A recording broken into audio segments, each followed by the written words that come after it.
大家好，欢迎收看今天的节目。每个人的人生都会有不顺利的事情，不是每时每刻都那么顺利，所以人们就需要有好的心态去面对。心态不好，结果也会不一样。那在2021年农历年前，哪些人容易倒霉呢？他们都有怎样的面相特征？今天大佬来为大家揭晓。1. 印堂发青红。一个人的神识往往通过印堂表现出来，因此印堂是一个人精神的聚集之所，在面相学上称为命宫，体现一个人的身体情况和最终命理归属。如果命宫长得不好，总有种种缺陷，要么凹陷没锁印，要么出现乱纹、恶痣、疤痕。拥有这些缺陷，就说明自己的先天运势不好，即使本人才华很高，然而人生机遇总是不行，往往会出现寒滞、刑克、灾祸。因此遇到这种情况，需要修身养性，自求福德，进而改善命运。如果一个人印堂发暗发青，就要时时小心安全，防止意外事故的发生。尤其注意交通安全，注意不要独行，也不要和陌生人或者不熟悉的人独处。如果一个人的印堂暗红，则要注意说话，避免因为口舌之快而引发纠纷，甚至闹上法庭。2. 山根低陷。俗话说看福在鼻，而山根又属于鼻子中的一个部位。鼻子在面相中也是要占有很重要的位置，它不仅代表了一个人的脾气秉性、自我意识，而且还能通过鼻子了解一个人的生活现状以及眼下运势。山根低陷或者出现横纹的人，一般运势都比较差，做任何事情都不容易获得成功，有时也是心有余而力不足，所以他们常常是忧心忡忡、愁眉不展。还有山根颜色发青或者是五端长出痣来的人，可能身体不太好，有疾病潜伏，而且有此面相的人容易发生意外事故，特别倒霉。正所谓是福不双至，祸不单行。3. 耳朵小又薄。在面相学中，我们通常可以通过一个人的耳朵来判断他的身体状况以及寿命的长短，而且从耳朵不但能够看出幼年时的运势、家境的好坏、受教育的程度，还能够借此预言将来的发展趋势、功名利禄以及身体状况。所谓耳朵小，是指双耳占脸部的比例过小，并且耳垂单薄或者是没有耳垂的人，是属于先天不足之象。此人从小身体就不太好，体弱多病，缺乏免疫力，等到长大以后也会因为工作辛苦而积劳成疾，所以这样面相的人也算是真的倒霉透顶了，福气比较少。4. 肩门下陷。从眼睛鱼尾到太阳穴处，在面相中被称为肩门，主要掌管人的感情和婚姻。肩门所处的位置其实就是夫妻宫，肩门又被称作是太阳穴。若是肩门下陷或是有疤痕的人，夫妻感情很差，平常会因为一些小事就发生矛盾，争吵不断，婚姻很难维持长久。这种面相的人在30岁之后，在事业或者工作中容易遭到别人的暗算和陷害，无端惹出很多是非，并且钱财受损严重，所以他们也是属于福不双至、祸不单行之人，不但赚不了多少钱财，而且一辈子还辛苦劳累，在婚姻生活中也不是很幸福，夫妻二人相互埋怨，很难有幸福感。5. 眉与眼间距窄。眉毛和眼睛之间的距离很大，就是田宅宫宽阔，当然会拥有不少资产，反之则资产相反。故此就有人说，如果一个人眉间距很宽的话，往往是会拥有豪宅的人，不用说，这类人当然也会有钱。原因就是拥有这种面相的人，往往眼界宽阔，乐观向上，有忍耐，所以能够成就事业。反之其人则个性急躁，做事缺乏耐心，尤其是不适合投资理财。不过这种人适应能力较强，做事情也很爽快，只是没有办法拥有自己的房屋，总是住在租来的房子里面。同时田宅宫象征着家人，家庭情况。如果田宅宫长得不好，往往不擅长和家人相处，家庭关系也相对紧张。而田宅宫出现斗、八、班等的人，往往家人关系也差，因此也难有祖业，要靠自己打拼。6. 颧骨高凸，无肉包裹。面相学当中，颧骨所占的重要性一点儿也不亚于鼻子，其代表一个人的权力与霸道。我们可以从颧骨的高低、左右色泽去辨别一个人命运的好坏。在面相学中，颧骨过高或者是太过明显，代表此人与身边的人相处时，总是以高傲之姿自居，孤芳自赏而不愿与人沟通，而且平常容易跟人发生口角，处事霸气执着，一向都是一副高高在上的架势，很难有真心朋友。颧骨高凸又没有肉包裹的人，脾气较差，性格还很霸道，蛮不讲理。无论是在事业上还是工作中，时常都会因为自己的脾气秉性而造成严重后果，以至于事业不顺，工作辛苦而无贵人悦，很难得到提拔和重用。这种面相的人也是属于祸不单行，福不双至，倒霉透顶。7. 福堂气色较差。福堂在眉尾之上部位，和眉的长度相等，近印堂处是内福堂，近眉尾处是外福堂。一个人的人际关系与福德主要体现在内外福堂，而外福堂则更多代表的是自己的财富。如果一个人眉骨高耸，往往小有财产，不会为钱财发愁。要是福堂只能看到骨头，显得很瘦削，那么这种人往往热衷购物，花费大，属于存不住钱财的面相。如果福堂受到损伤，那么就很难攒下钱财，也说明这个人往往缺乏福德，机关算尽也是枉然，所以最好不要经商。8. 眉骨偏白色。眉毛与眉骨构成情缘宫，这里除了代表情谊与爱情之外，还代表外财与投资。如果眉骨的上方偏白色，这是近期要破财或者发生官司争执的特征，运气处于低迷与备孕期，行事要注意分寸与节制，万不可恣意妄为，小心驶得万年船。9. 脸部呈灰黑气色。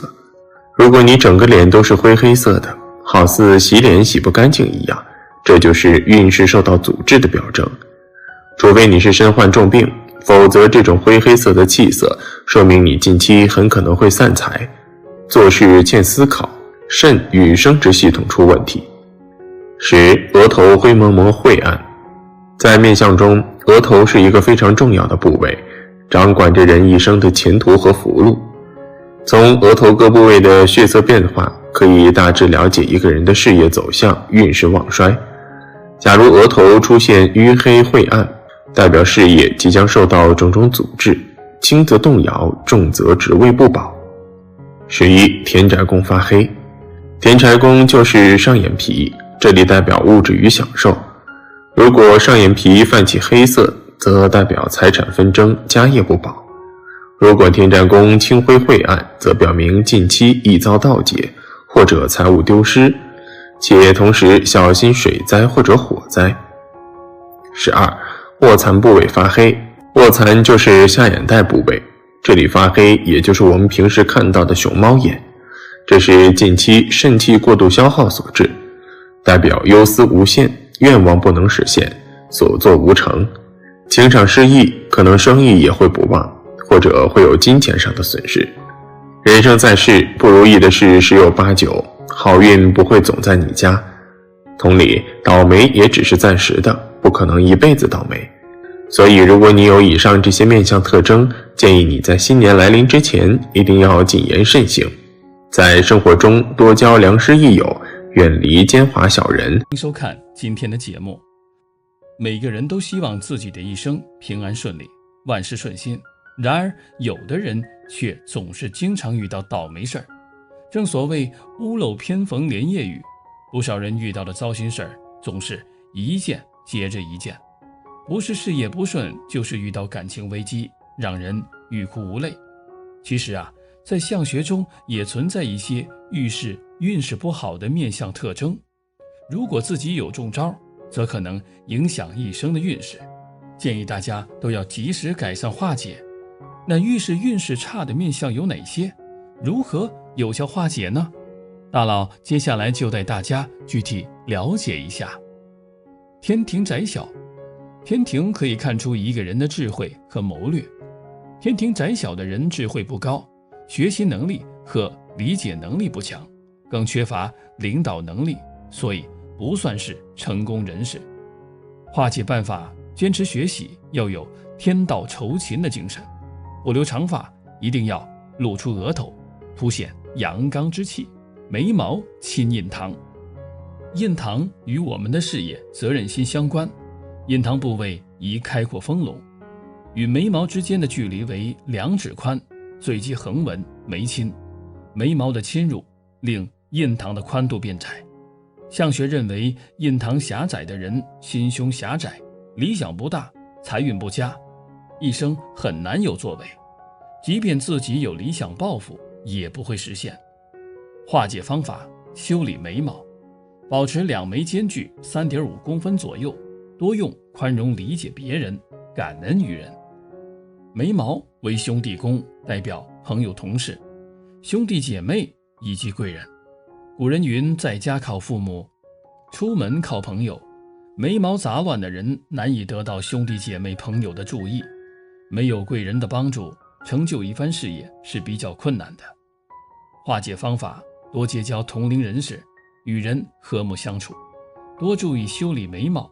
女性朋友可以纹眉，让人看上去眉毛不散乱，不粗横，不杂乱，眉尾发散，眉头焦。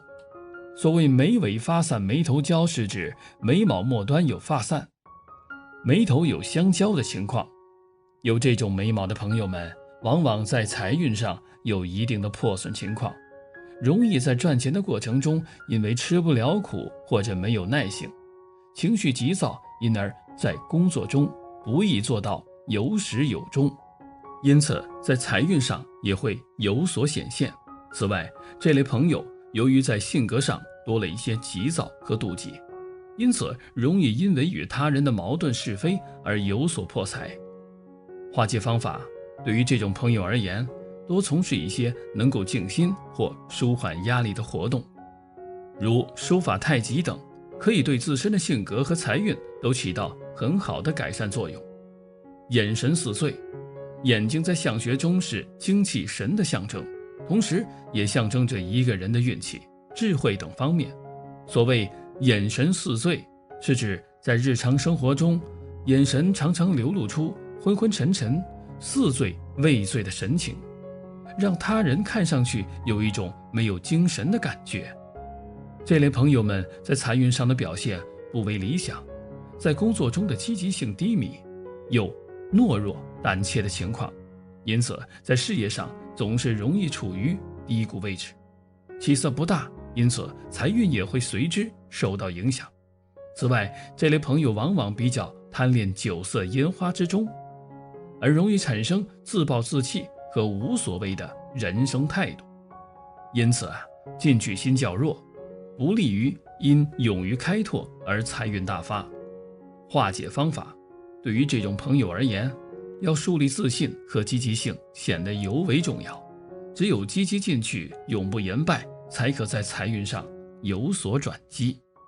耳垂小，福禄看耳，耳垂大的人有福，一生烦恼较少。当然，有福的人并非就是钱财多，但大多数人都是内心安逸，赚钱相对于不辛苦。耳垂小的人一般身心难安，烦恼较多，福气不大。化解方法：要清心寡欲，不要攀比，无论男女皆不可以打耳洞，否则破福。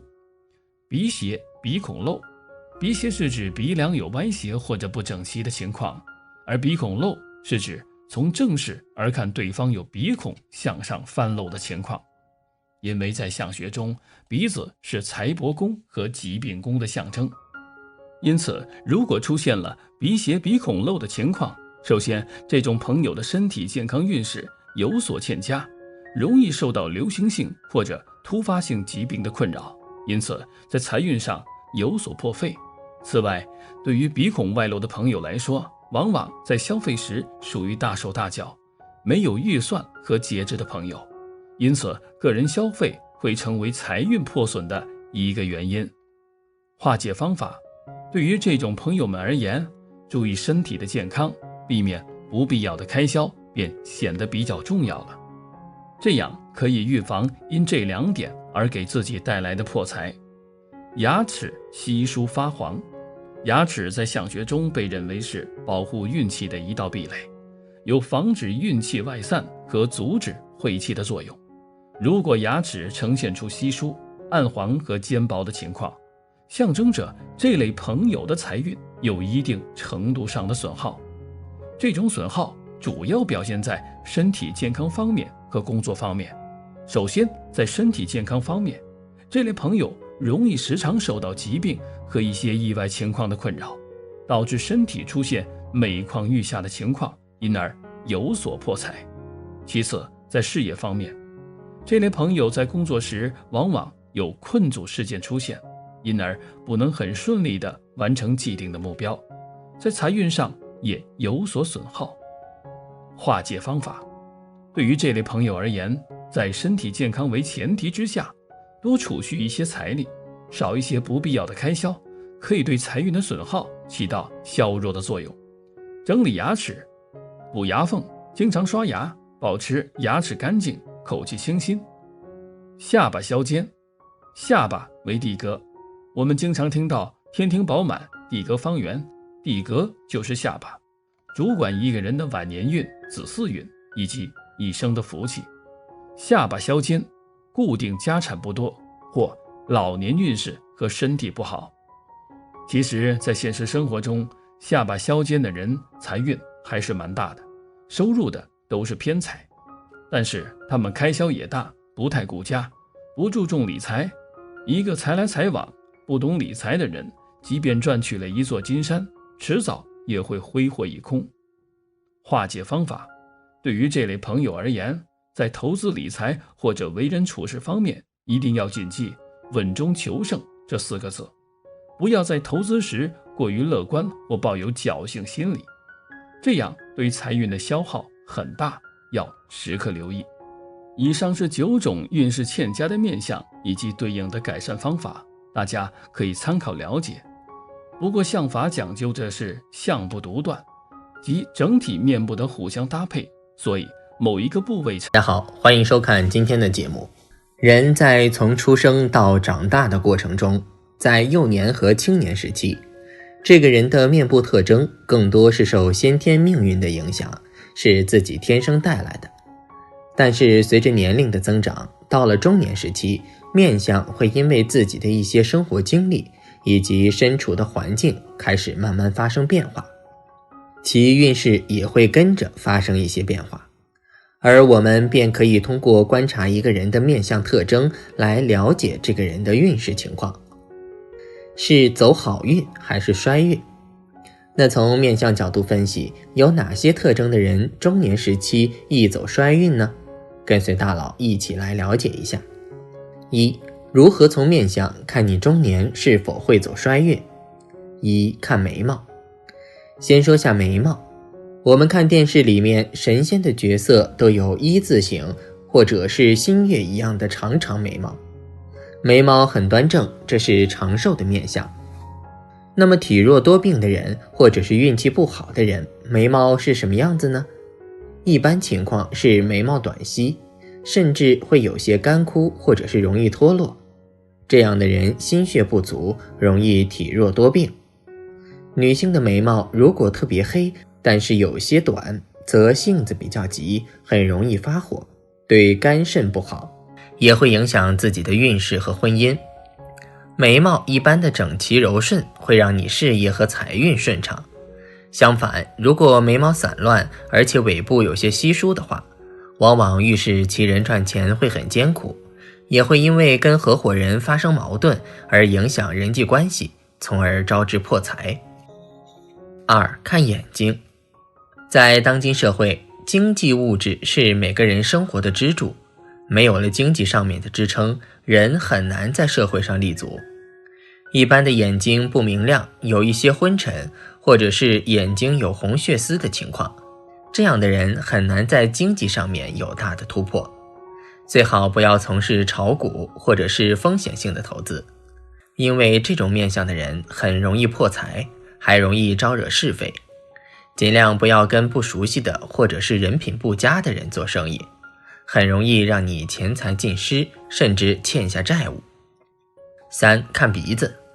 鼻子也是看一个人财运和事业的至关重要部位。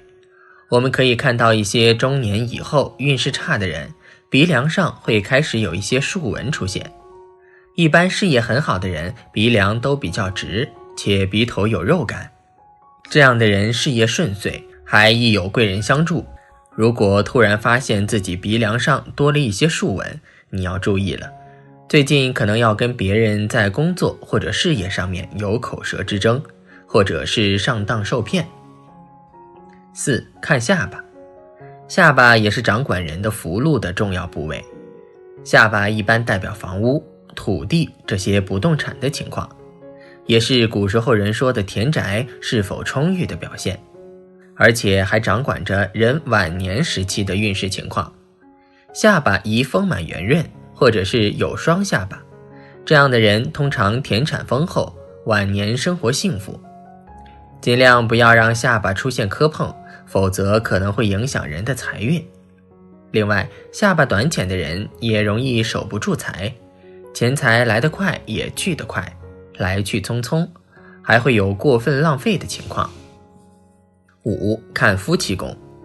夫妻宫主要为感情运，夫妻宫好的人主感情幸福美满和睦，夫妻能够长久。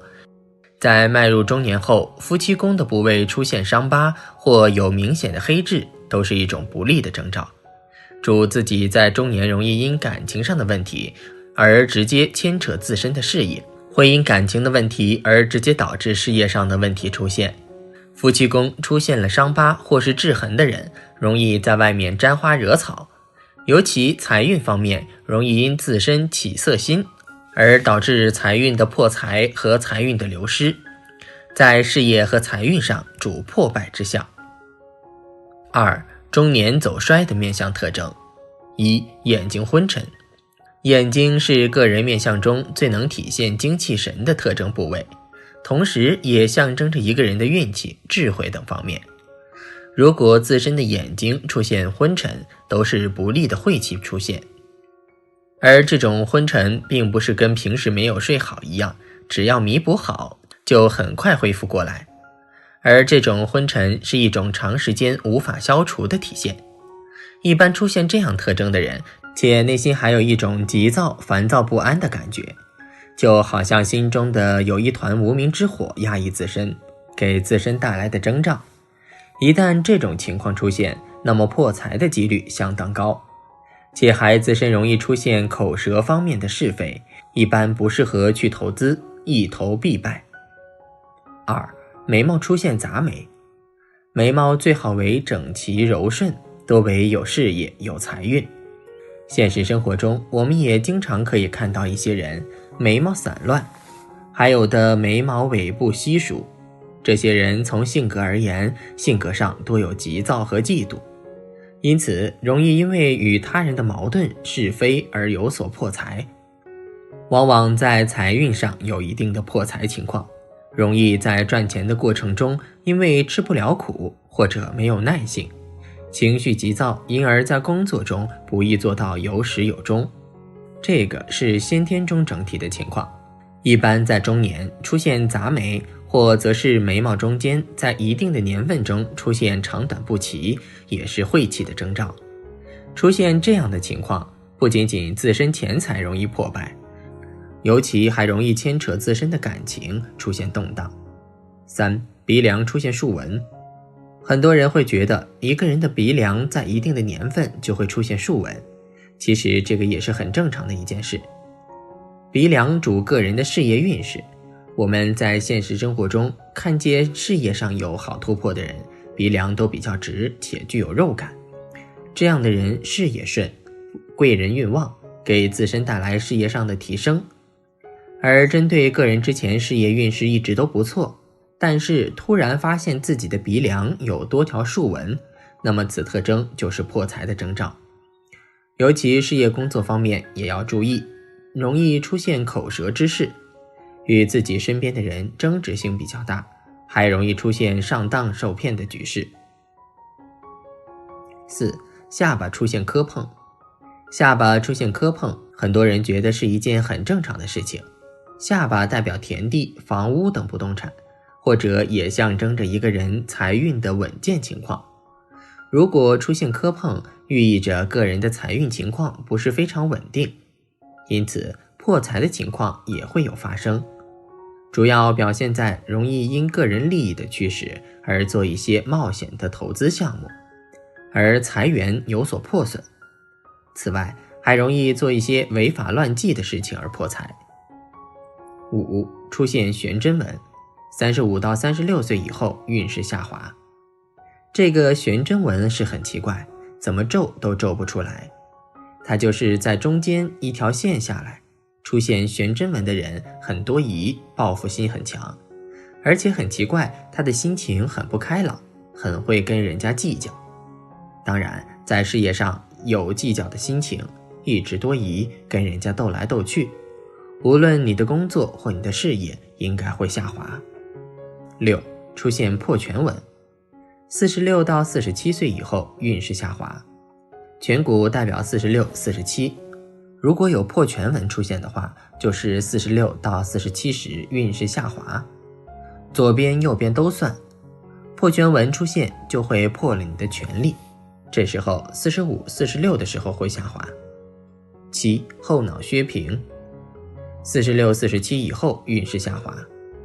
一般的后脑不会完全平平的，后脑有略略凸出来，这才合格。不管多凸少凸，如果你是完全平的，表示你完全没有推动的力量，或者做事情比较不会很热衷，很退缩冷淡，那么这种性格对你争取你的事业就不好。这样的人大概是在46、47左右运势会下滑。8. 鼻大口小，50岁以后事业下滑。鼻子很大口很小，配不起来。鼻子叫土，嘴巴是水，变成土克水，就对水不好，就是鼻子以后的运势不好。鼻子代表是40以后50以前的运势，口小代表50以后运势下滑，没有什么饭吃。人们常说相由心生，人的心性影响着面相，而面相又是运势吉凶的最直观反应。所以归根结底，人的运势好坏其实是受自己心性所影响的。如果人一直保持着一种良好的心态和善良的品质，即使先天面相不佳，慢慢面相也会变得柔和，并且多福多寿。如果人不注意约束自己的行为，为人处事斤斤计较，事事以利益为先，那也会使原本很好的面相慢慢变得缺陷多多。好了，今天的分享就到这里，愿您时时心清静，日日是吉祥，期待下次与您的分享。